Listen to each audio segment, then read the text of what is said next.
ரோஜா பூ மணக்குதென்று ராஜாவுக்கு வாங்கி வந்தேன். அதைவிட அவன் மணக்கும் அதிசயத்தை என்ன சொல்வேன்? மல்லிகை பூ மணக்குதென்று மண்மணக்கு வாங்கி வந்தேன்.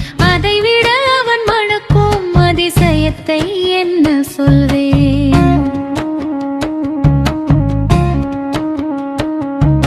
சம்பங்கி பூ மணக்குதென்று சண்முகனுக்கு வாங்கி வந்தேன். அதைவிட அவன் மணக்கும் அதிசயத்தை என்ன சொல்வேன்? பிச்சு பூ மணக்குதென்று பிள்ளைக்கு நான் வாங்கி வந்தேன்.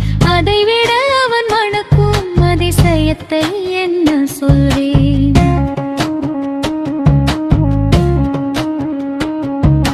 முல்லை பூ மணக்குதென்று முருகனுக்கு வாங்கி வந்தேன்.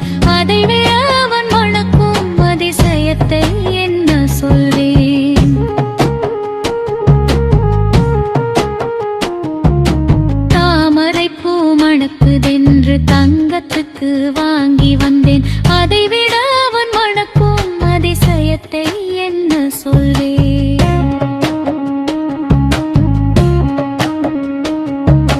குறிஞ்சி பூ மணக்குதென்று குமரனுக்கு வாங்கி வந்தேன். அதைவிட அவன் மணக்கும் அதிசயத்தை என்ன சொல்வேன்? விப்பூதி மணக்குதென்று வேலனுக்கு வாங்கி வந்தேன். அதைவிட அவன் மணக்கும் அதிசயத்தை என்ன சொல்வேன்?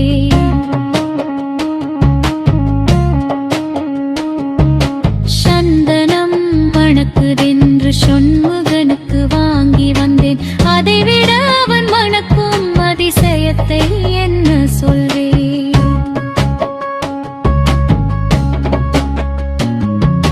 சந்தனம் மணக்குதென்று சண்முகனுக்கு வாங்கி வந்தேன். அதைவிட அவன் மணக்கும் அதிசயத்தை என்ன சொல்வேன்?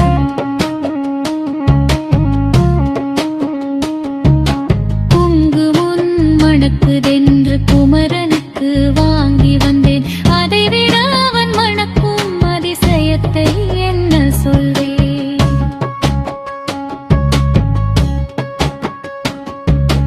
பன்னீரும் சௌவாதும் பாலனுக்கு வாங்கி வந்தேன். அதைவிட அவன் எனக்கும் அதிசயத்தை என்ன சொல்வேன்?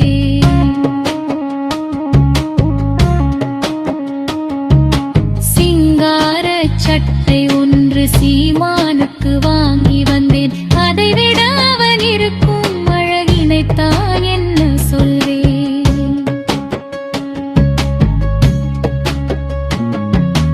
வைர கிரீடம் ஒன்று வள்ளலுக்கு வாங்கி வந்தேன். அதைவிட அவன் ஜொலிக்கும் அதிசயத்தை என்ன சொல்வேன்?